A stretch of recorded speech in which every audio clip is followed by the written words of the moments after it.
okwogera ne Katonda buli ku makya y'ensula ennamu ekulukutira mu bulamu bwaffe ne tufuna amaanyi agatuyamba okuyita mu lunaku lwonna. Funa amaanyi nga tonnafuluma nnyumba yo. Oluganda wenna gy'oli alaba TV eno kwaniriza nnyo ku pulogulaamu yaffe eno ensulo ey'enkya. Mukama yeebale kunkuumira, yeebale kuyisa mu kiro n'akutuusa enkya ennungi eyaleero ng'okyali mulamu. Omanyi ekiro kibaamu ebintu bingi bye tutalaba. Yali alwaddeko obulwadde, emisana oyinza osiiba ng'olinga alina amaanyi, naye obudde we buziba ng'oli wekka mu kiriri kyo n'olyoka owulira ennaku ey'ekitalo, n'owulira obulumi obw'ekitalo. So ebizibu ebisinga byeyongera amaanyi okuyita mu kiro, naye Mukama waba akukuumye nga nange akuumye, erinnya lya Mukama waffe lyebazibwe nnyo ligulumizibwe. Pulogulaamu yaffe eyitibwa ensulo ey'enkya. Nange leero nze Mukama gwawadde omukisa okuweereza Buyinza Jonathan, omuweereza w'enjiri ye era omusomesa omutendeke. Katusabe tuggulewo pulogulaamu yaffe. Ayi Mukama Katonda waffe, Katonda eyakola eggulu n'ensi, ennyanja n'ensulo ez'amazzi, oweebwe ekitiibwa ogulumizibwe kubanga osaanidde. Erinnya lyo lyebazibwe Mukama. Tuze okuyigako, tukusaba otukulemberemu mu kuyiga kuno, obikkule obwongo bwaffe, otusomese ekigambo kyo, otumulisize ekigambo kye ekiramu, otuliise emmere yo ey'omwoyo ku bwa Yesu Kristo Mukama waffe. Amiina.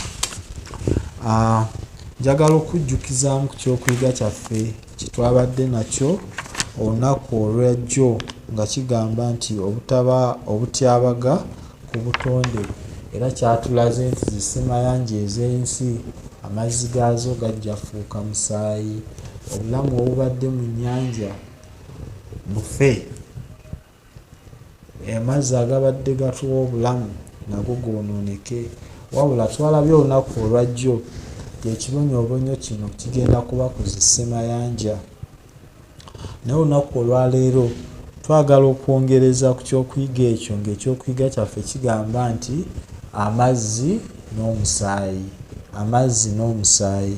Olunyiri lwaffe olw'okujjukira lwenjagala lukubeere ku bwongo ng'oluyimba ng'olujjukira olunaku lwonna olwaleero luva mu kitabo kya Kubikkulirwa essuula 16 olunyiriri olwokuna, nga Bayibuli egamba nti owookusatu n'afuka ekibya kye ku migga ne mu nsulo z'amazzi ne waba omusaayi.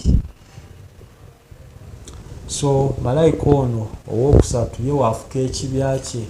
Bayibuli eyongeddeko nti ensulo z'amazzi zonna we ziri, agambye ensulo z'amazzi.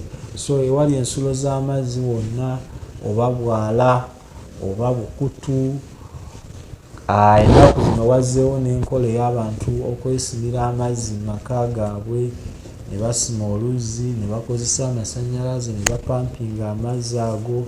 Tekinologi mulungi, tusobola okumwembulesinga, naye Bayibuli egambye nti ezo zonna ensulo z'amazzi zigenda kufuuka musaayi. Nga kijja kuba kyannaku. Naye jjukira, saagala weerabire nti Bayibuli yatugambye nti eri abo abatya Mukama bajja kuumibwa okuva eri ebibonoobono ebyo. Ebibonoobono ebyo si by'abantu abo banaaba babadde abeesigwa. Ate era njagala ojjukire nti nno twalabye nti nno eri ababi tewajja kubaawo magezi gonna ga kusala. Science tajja kuyamba. Tinno ne bannabbi b'obulimba ne banayagala okuggyayo amaanyi ga zidayimooni zonna nago tegajja sobola kuyamba. Anti era amaanyi ago Mukama yagafuga, wegawanga Mukama tagakkiriza tegalina kye gasobola kubaako kukola. Ate jjukira ebibonoobono bino Mukama yajja okuba nga yabireeta, nga bijja eri abantu abo abasinzizza ensolo, abasinzizza ekifaananyi ky'ensolo. ng'essaawa eno waliwo enkola eyo ey'okuzza ekifaananyi ky'ensolo. Ensolo obukulembeze obwo obw'ebyobufuzi ate nga buyita ne mu ddiini obwateekawo amateeka gaabwo ne bukyusa ssabbiiti ya Mukama. Kati ng'abantu bali mu kwegatta wamu amawanga gakirimaanyi okukolera ensolo ekifaananyi ekyo. Abantu balagirwe okusinza ku lunaku olwa Sande. Abantu abanaasangibwa nga basinza ensolo, Mukama baanaalaba bali mu kusinza nsolo ng'era bafunye enkovu y'ensolo gye batannafuna mu kiseera kino bye bajja okufuna ebibonoobono bino. So ekibonoobono kino batugambye nti ng'amazzi gafuuse omusaayi. Amazzi nga gafuuse omusaayi. Jjukira nti nno waneeno mu kibonoobono kino ekyokubiri kye twalabye mu kyokuyiga eky'olunaku olwajjo, zissemayanja ennene ze zigenda okuba zifuuse omusaayi. Naye mu kino eno buli kimu, buli nsulo y'amazzi egenda kuba efuuse omusaayi. Lwaki?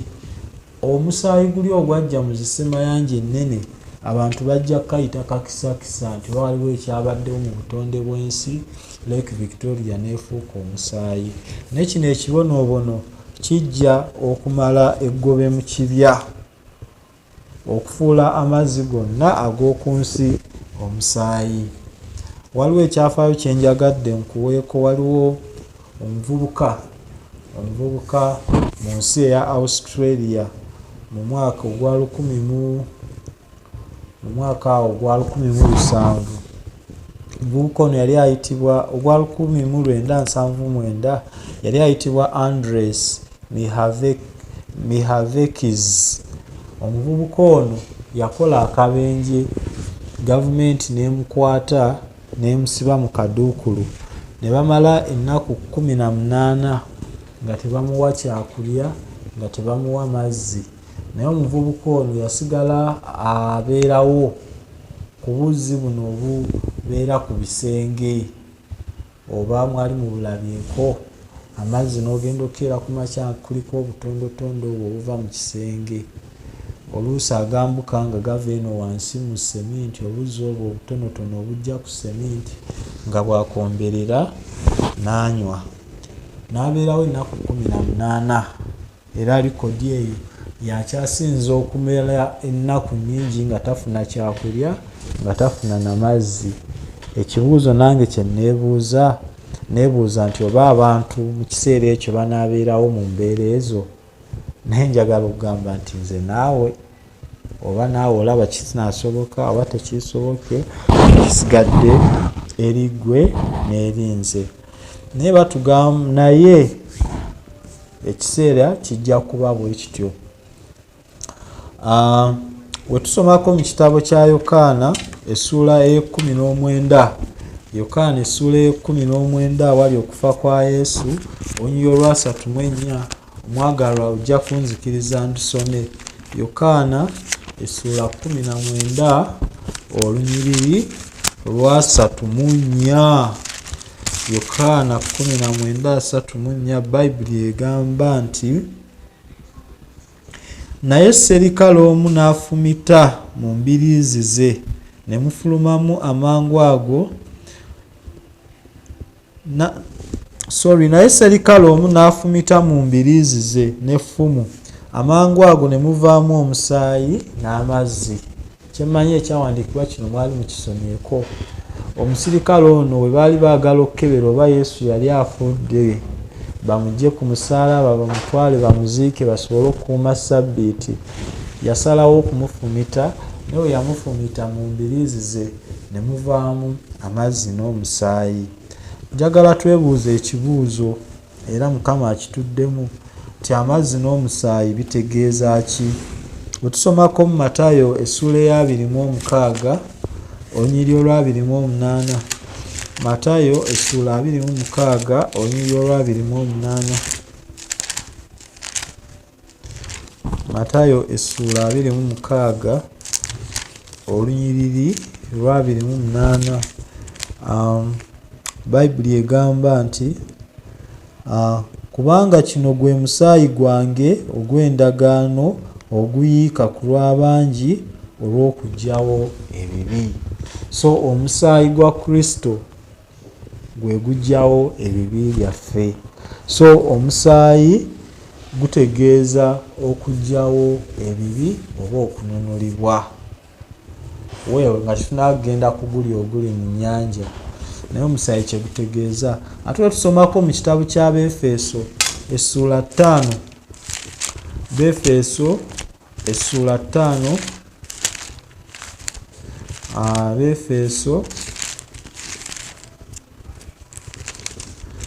essula 5 olunyiriri olwa 25 n'olwa 26. Befeso 5:25 na 26. Bayibuli egamba abasajja mwagalenga bakazi bammwe era nga Kristo bwe yayagala ekkanisa ne yeewaayo ku lwayo alyoke agitukuze ng'amaze okugirongoosa n'okuginaaza n'amazzi mu kigambo. Tulaba nti nno Kristo ekkanisa yagitukuza n'agirongoosa ng'aginaaza n'amazzi. So amazzi gategeeza okunaazibwa, okulongoosebwa. Omusaayi gutegeezezza okununulibwa.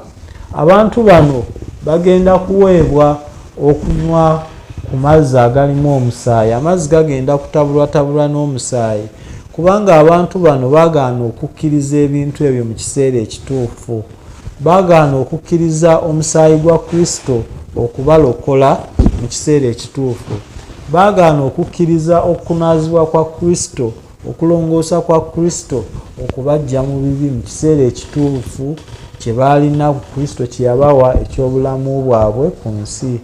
Bw'atyo Kristo kyavudde asalawo nti oba mwabigaana mu ssaawa entuufu ka mubifune mu ssaawa enkyamu, era mu ssaawa eno amazzi gonna galyoke gatabulwetabulwe n'omusaayi. Omwagalwa, njagala okubuuza ekibuuzo. Gwe onaazibwa? Gwe okkiriza omusaayi gwa Mukama waffe Yesu Kristo gukutukuze, gukuggyemu byonna ebitali bya bulongoofu, osigale ng'oyimiridde osaanidde mu maaso ge, nga ku lunaku luli teweetaaga kuleetera bintu ebyo kubanga wabigaana mu kiseera kyabyo ekituufu. Omwagalwa, waliwo ebintu ebimu oluusi by'owulira toyagala kusoma nga bino, n'okubamu akafaananyi n'ogamba abantu ba Mukama banaabeera batya kubanga weeru wadde ki era basigala bantu be. N'ogamba baganda baffe, bazadde baffe, mikwano gyaffe be twasomanga nabo, balirwana baffe banaabeera batya mu mbeera eno nga buli mazzi we batuukayo musaayi. Abakyala ab'obuvunaanyizibwa, abantu abeesimidde amazzi mu maka gaabwe, abantu abatadde amazzi mu mayumba gaabwe olw'obulungi bw'amazzi, abaganaaba ne bawulira ng'obulamu buzzeemu ne beekubako akawoowo akalungi ne bagenda okutegana n'ensi eno, essaawa eyo ng'amazzi gonna gabafuukidde omusaayi. Omwagalwa, lwaki nze naawe tetubaako kye tukola olw'okulabula abantu bano ku lunaku luli baleme kubeerako abo abanaagabana ku musaayi okwetabulatabula n'amazzi. Ye banaawona batya abaagalwa? Nga kinaaba kiseera kizibu ng'abantu banoonya, mu Luganda tukiyita musulo dyu, amazzi ago agava waggulu ekiro ne gagwa ku muddo, ng'abantu bakeerwa ku bisubi okubanga beekombera kwago, kubanga Bayibuli etulaze nti ensulo ze zijja okufuuka omusaayi. Abaagalwa, nga kijja kuba kiseera kizibu nnyo eri abaagaana enjiri, nga kijja kuba kiseera kizibu nnyo eri abaagaana omusaayi gwa Mukama waffe Yesu Kristo. N'olwekyo nze ndowooza kya nsonga nnyo okuba nga tulabula abantu nabo bakkirize omusaayi gwa Kristo ogutalemererwa kibi, gubeere nga gubakolako bakkirize okulongoosebwa kwa Kristo kutuggyemu era kubaggyemu embeera zonna ezitali za butuukirivu, bagwanire okusikizibwa obwakabaka obw'omu ggulu era bagwanire okukuumibwa mu kiseera ekyo ekizibu. Omwagalwa, kyekyokuyiga kyaffe ekyaleero. Kusaba ekyokuyiga kino kisindikireko omulala, tomanya eyinza okubeera entabiro ye olw'okudda eri obubaka. Munno omuzigirire, omulage amawulire gano ag'essanyu, oba oli awo naye ayinza okulokolebwa. Kwa Yesu Kristo Mukama waffe, amiina. Katusabe. Ayi Mukama Katonda waffe, tukwebaza olw'ebigambo bino kubanga wabituwandiikira era tebijja kutukwata ng'ekyambiika Mukama. Kwebaza Mukama kubanga watusuubiza obukuumi mu ssaawa eno embi, naye ate Mukama teri bukuumi eri ababi mu kiseera kino. Mukama, kyetuva tukusaba otuzuukuse, otuwe amaanyi agava gy'oli, tusobole okulabula ku bannaffe, amazzi galeme okubafuukira omusaayi mu nnaku ezo, wabula babeere ku abo abanaasanyukira mu mikisa gyo ng'amazzi tegafuuse musaayi gye bali. Mukama Katonda waffe, Mukama wulira okusaba kwaffe. Abantu bwe bagenda okupatikana n'ensi, bagenda okubaako emirimu gye bakola, Mukama saba omukono gwo ogw'ekisa gubakulembere, buli kimu kye bateekako engalo kisobole okulaba omukisa. Mukama, abalwadde obajjanjabe, abatalina kyakulya okibawe, wa Yesu Kristo Mukama waffe, amiina. Nga nkusiibula, njagala okulekera ebigambo bino. Ebigambo bino bigamba nti omununuzi w'ensi kutendereza. Kiddamu, omununuzi w'ensi nkutendereza olw'okununula n'omusaayi gwo. Saba amazzi ago ag'ekigambo kyo nga nnongooseemu ekibi. Nsaba essaalayo omugambe nti omununuzi w'ensi eno, omununuzi wange, kutendereza olw'okununula n'omusaayi gwo. Amiina. Yesu yatunula n'omusaayi gwo. Era omusabe amazzi ago ag'ekigambo kye gakulongoose, gakuggyemu byonna ebitali bya butuukirivu, nange gannongoose ganziggyemu byonna ebitali bya butuukirivu. Ku lunaku luli tusikire obwakabaka obw'omu ggulu, tuleme kuweebwa mazzi gatabuddwamu musaayi kuganywa, kubanga ekibonerezo kijja kuba kizibu kye tutaliyinza kugumira. Mukama akuwa omukisa paka tuliddamu okuwuliziganya. Amiina. Okwogera ne Katonda buli ku makya y'ensula ennamu ekulukutira mu bulamu bwaffe ne tufuna amaanyi agatuyamba okuyita mu lunaku lwonna.